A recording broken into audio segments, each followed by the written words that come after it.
Olá, eu sou Caroline Gouveia. Esse é o artigo A Moda é Ser Feliz? Esse artigo foi escrito em 2015 e publicado pela revista Psicanálise da editora Mitos, mas apesar do tempo eu acredito que é um tema ainda bem atual. Certo dia, pela manhã, quando abro meu computador, leio uma frase: precisamos deixar que a vacina dolorida seja aplicada e que assim todos sintam a inevitável e natural dor de viver. Qual é a busca do ser humano hoje? Uma busca desenfreada pela felicidade. Estar feliz a qualquer custo e com sofrimento mínimo. Mas aí que muitas coisas se perdem, pois nessa busca da felicidade é proibido sofrer. Percebe-se uma dificuldade entre os pais e responsáveis direto pela criança, lá na tenra infância, em não saber como impor limite e uma insegurança ao dizer não, até porque isso dói e provoca lágrimas, que alguns interpretam como sofrimento desnecessário. Quando iniciei o exercício da minha profissão, como psicóloga clínica lá em 2006, as repetidas queixas no consultório eram medo, um desequilíbrio emocional, fobia, tristeza, perda de alguém que amava, frustração mediante uma escolha, enfim. Esses sintomas já são sabidos pelos profissionais da área psi e sempre aparecerão nos consultórios. E a questão não se remete aos nomes dados aos sintomas. O que quero chamar a atenção é a proporção e a intensidade que alguns destes sintomas, possivelmente tratáveis, às vezes sem intervenção de uma medicação, como a tristeza ou o luto, até mesmo alguns quadros de medo, fobia, atualmente recorrem-se às pílulas da felicidade. Nos tempos atuais, qualquer tristeza é tratada como doença psiquiátrica. É proibido sofrer, né? Prefere-se recorrer aos remédios, a encarar o sofrimento, a dor, seja pela perda de alguém ou algo, ou até mesmo se sentir triste. Não se pode mais ficar triste, entediado, porque isso é imediatamente transformado e nomeado em depressão. A Organização Mundial de Saúde prevê que a depressão será a doença mais comum em 2030.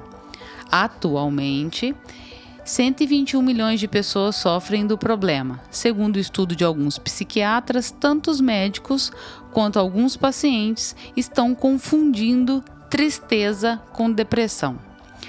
Hoje, os sintomas estão associados, além de uma depressão, e não uma depressão leve, moderada ou grave, seguindo os moldes da psiquiatria, mas transtornos que envolvem uma tendência ao suicídio, um ato destrutivo contra seu próprio corpo. Esses casos têm aparecido de forma mais recorrente nos consultórios, principalmente entre os adolescentes entre 14 e 19 anos. O que desejo aqui ressaltar é a intensidade e a desvalorização do sofrimento humano. O que anteriormente era considerado natural, como ficar triste, hoje é patológico. Não é possível ficar triste, chorar, sentir-se sozinho e se isolar por um tempo. Você já está marcado pelo outro com o nome depressão. Que lugar é este que eu ocupo e que o outro quer de mim?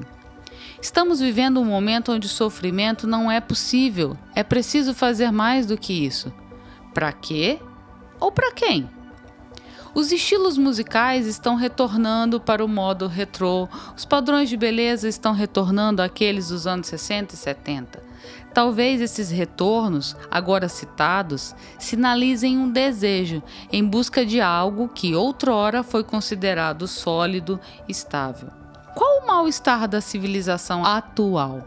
Não basta ser pai, ser mãe. Você precisa mostrar para o mundo como age para ser pai e mãe. Não basta ser filho, tem que ser o melhor filho. Não basta ter um projeto, almejar uma proposta de empreendimento. Você precisa ir além disso, obter sucesso com isso e expor suas conquistas. Não basta sonhar, você precisa lutar para concretizar este sonho. Uma cobrança interna ou externa? Então, qual será a busca do ser humano hoje? Vivemos uma exposição constante nas redes sociais dos hábitos de vida, exposição de crianças, adolescentes. A rede social deixou de ser um espaço para o marketing profissional e se transformou no marketing pessoal. Hoje, a exposição profissional ou divulgação de uma marca ou produto vai além do objeto em si. Você precisa vender a sua identidade associada ao produto. A exposição pessoal se tornou um estilo de vida. Se o outro me aceita e gosta de mim e do que eu faço, então ganho mais likes, mais curtidas. E se ficam tristes, magoados com alguém, logo expõe este sentimento ou atitude nas redes sociais, como se fosse um diário. Para quê? Não basta falar só para o outro. Médico, dentista, fisioterapeuta, psicólogo, psicanalista. É necessário expor isto para o mundo, nos grupos de identificações nas redes sociais. Estamos na cultura do carpe diem, do momento, do imediatismo, numa intensa despreocupação com a duração das coisas. O que vale é o prazer imediato, a soberania do princípio do prazer.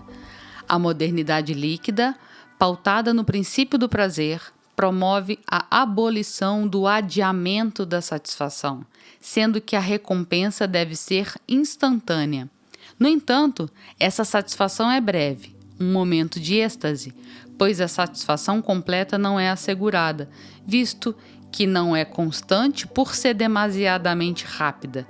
Neste sentido, a psicanálise tem sua grande contribuição, desde Freud até Lacan. Diante disto, chego no meu consultório e escuto uma queixa constante. Quem eu sou? Tudo o que eu faço não basta, preciso fazer mais, e se não faço me sinto culpado. O que o outro quer de mim? Por que eu sou assim? Por que as pessoas me julgam pelo que eu faço ou deixo de fazer? E concluem que não pertencem a este mundo porque isso não faz sentido. A impossibilidade de uma existência de gozo absoluto é o que assegura a durabilidade do desejo e o mantém vivo.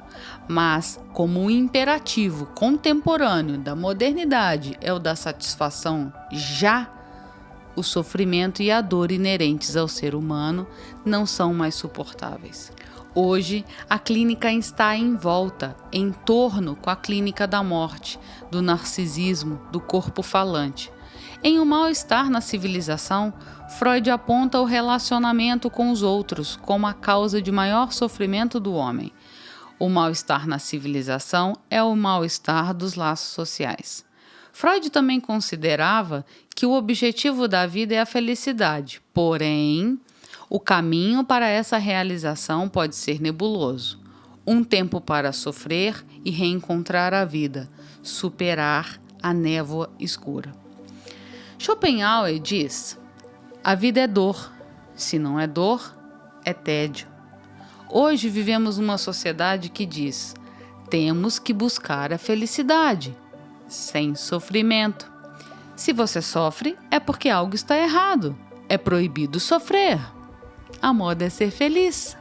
O sujeito busca o prazer sem levar em conta os limites do simbólico paterno e do princípio da realidade. A tentativa de apaziguar o desprazer de uma maneira a gozar absolutamente leva o sujeito à morte. Trata-se de uma cultura da pulsão de morte, em que o prazer não é mais controlado e a busca por ele torna-se o propósito máximo da vida. A pulsão de morte, aqui tratada no sentido de abolição de uma tensão, de viver ao abrigo do sofrimento, caracteriza o que Freud, em 1920, propôs que vai além do princípio do prazer. Percebe-se dessa forma que na cultura de hoje não se tolera o sofrimento e, na busca de uma satisfação total, prefere abrir mão do sentir em detrimento do agir. O paradoxo da nossa existência consiste no fato que, quanto mais conquistamos dentro de nós a capacidade de sentir, de ter emoções e sentimentos, mais nos dispomos à dor. Freud, em O Mal-Estar na Civilização, em 1929. As pessoas hoje se defendem de maneira intensa de se reconhecerem como deprimidos, tristes com algo, como se isso fosse feio ou reprovável em nossa sociedade. A estas mesmas pessoas, a sociedade contemporânea, embora depressiva, entre aspas, não lhes oferece, entre aspas, um tempo para sofrer. Decorre daí sua incapacidade de ser feliz. Na verdade, não há experimentação da dor nem da felicidade real, apenas da ilusão momentânea de satisfação total.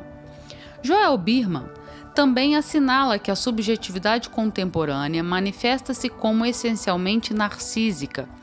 Percebo no consultório um aumento significativo entre adolescentes de 14 e 19 anos com quadros borderline. Nota-se que esse tipo de paciente se aproxima muito da sintomatologia das patologias do narcisismo pela sua característica de uma existência consideravelmente frágil. A psicopatologia desses pacientes contemporâneos envolve problemas de identidade. Não sei se sou eu ou se sou outro. E não mais de identificação, ser como pai ou como a mãe. Freud ressalta a importância do narcisismo como estruturante. A questão são as dissoluções dele e os rearranjos das marcas do narcisismo primário e secundário no desenvolvimento psíquico. Antes do narcisismo não havia propriamente um eu, apenas um corpo fragmentado, atravessado por pulsões parciais sem qualquer unidade. Neste momento, não ressaltarei essa diferença, embora seja relevante para a compreensão desse texto. Freud explora essas questões narcísicas, libido, pulsão de vida e morte, nos textos sobre o narcisismo, uma introdução, luta e melancolia. O que a psicanálise pode ajudar sobre essas queixas e demandas sobre o sofrimento contemporâneo? Se o intuito é investigar as novas formas de sofrimento que se apresentam na clínica hoje, torna-se necessário verificar primeiro em que mundo vivem estes sujeitos que sofrem. Não que isso seja determinante, mas certamente é um fator contribuinte na compreensão destes. E se as dores do homem de hoje são diferentes das dores do homem de séculos passados? Tem-se que investigar o que mudou neste sujeito e no mundo ao seu redor, a fim de alcançar um entendimento mais amplo e completo do que, de fato, contribuiu para que hoje se fale em novas configurações subjetivas. Acompanhando a compreensão de Bauman, em 2001, sobre a evolução da sociedade, tem-se a passagem de uma modernidade sólida para uma modernidade líquida. Os sólidos são mais estáveis, mais resistentes, suscitam a ideia de durabilidade e confiabilidade. Os líquidos, por sua vez, possuem mais mobilidade, são mais leves, flexíveis e adaptáveis a qualquer espaço. Os fluidos, ao contrário dos sólidos, não mantêm a forma por um longo tempo, são claramente mais escorregadios e, consequentemente, mais evasivos. Dessa forma, o autor utiliza a fluidez como a principal metáfora para o estágio presente da era moderna. Bauman caracteriza a modernidade sólida como um estado de perfeição a ser atingido amanhã, no próximo ano ou no próximo milênio, algum tipo de sociedade boa, de sociedade justa e sem conflitos em todos ou alguns dos seus aspectos postulados, do firme equilíbrio entre oferta e procura e a satisfação de todas as necessidades, da ordem perfeita em que tudo é colocado num certo lugar, nada que esteja deslocado, persiste e nenhum lugar é posto em dúvida, das coisas humanas que se tornam totalmente transparentes porque se sabe tudo o que deve ser sabido, do completo domínio sobre o futuro, tão completo que põe fim a toda contingência, disputa, ambivalência e consequências imprevistas das iniciativas humanas. Bruno Latour contribui dizendo que a primeira modernidade era, portanto, controlada, segura e confiável, pois as pessoas contentavam-se em viver de acordo, conformar-se, seguir o padrão, imitar e não desviar-se da norma. Tudo era projetado, controlado, regrado de uma forma rígida e adequado aos princípios da razão e do bom senso. Não se deve esquecer, porém, que tais características faziam parte do projeto da modernidade como ideais, não necessariamente alcançados em sua totalidade. Já Zygmunt Bauman afirma que a modernidade atual, em contrapartida, configura-se num apelo à velocidade, à constante produção, ao contínuo consumismo. Os objetivos a serem perseguidos são frágeis e mudam com muita frequência. O mundo contemporâneo é recheado de interrupção, instantaneidade, incoerência, surpresa e permeado de estímulos que são constantemente renovados. Dessa forma, nossas instituições, quadros de referência, estilos de vida, crenças e convicções mudam antes que tenham tempo de se solidificar em costumes, hábitos e verdades autoevidentes. No modelo de vida contemporâneo, tudo é temporário e há uma incapacidade de manter a forma, assim como os líquidos. Eis o paradoxo em que vivemos. O processo de constituição da subjetividade pede tempo e a cultura, pelo menos a contemporânea, pede instantaneidade. Se ficam doentes, supõe-se que foi porque não foram suficientemente decididos e industriosos para seguirem seus tratamentos. Se ficam desempregados, foi porque não aprenderam a passar por uma entrevista, ou porque não se esforçaram o suficiente para encontrar trabalho, ou porque são, pura e simplesmente, avessos ao trabalho.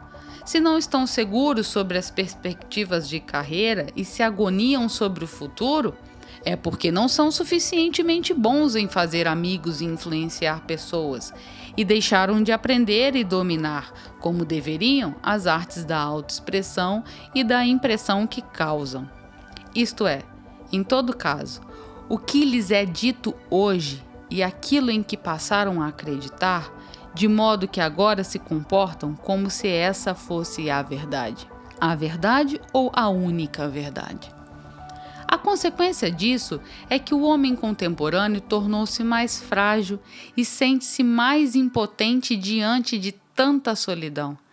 A cultura contemporânea fluida está essencialmente marcada pela instabilidade das relações, pelo empobrecimento de laços afetivos e pela ausência de referenciais, visto que os valores são constantemente consumidos e substituídos. O homem contemporâneo está sozinho, não há regras nem modelos a seguir. O imperativo é o princípio da autonomia e a doença do sujeito pós-moderno é a incerteza. O que está em jogo no mal-estar contemporâneo é a perda de sentido da vida, a sensação de irrealidade, a futilidade da existência, a crise de identidade, o medo do aniquilamento. O sujeito da psicanálise está, portanto, desde sua origem, referido ao outro. O nosso desejo é interpretado pelo outro. A estruturação do desejo se dá através da estruturação dos laços afetivos com o outro, em que a necessidade do sujeito se transforma em demanda de que o outro o ame. Esta é a única garantia de sobrevivência. Não há algo que escapa entre a necessidade e a demanda. Esse algo é o desejo inconsciente, que provém da falha, da falta, da impossibilidade de que o outro entenda totalmente, ou mesmo que o atenda totalmente, visto que sua demanda de amor é inesgotável e, portanto, impossível de ser atendida. É quando a mãe deixa a desejar que o desejo da criança se instaura. Ou seja, só desejamos o que nos falta e esta falta nasce onde o outro falha. Neste sentido, o objeto faltante é a causa do desejo. Por isso disse que é a partir da falta que nos tornamos sujeitos desejantes. Sendo assim, é só porque o desejo continua insatisfeito que ele continua existindo e movendo a vida. Se ele fosse satisfeito, deixaria de existir. Esse é justamente o vazio constitutivo de todos nós. O que nos mantém vivo é aquele que conserva a resposta enigmática para a pergunta: quem eu sou? Desta forma, segundo Freud, conseguimos falar sobre o amor, mesmo que consigamos apenas dizer sobre formas de amar e não do amor. Ou seja, mesmo na maior solidão interna, ainda assim dependemos do outro. Esse artigo, lembrando, ele foi publicado na revista Psicanálise da editora Mitos em 2015, mas por todo o seu contexto vocês podem perceber que ele ainda é bem atual. Se vocês quiserem ler ele na íntegra, com um pouco mais de calma, de pausa, ele estará disponível no site www.carolinegouveia.com. E também, se vocês quiserem me acompanhar no Instagram, carolinegouveia.psicanálise, e também Psicanálise e Amor no Instagram. Obrigada, até mais.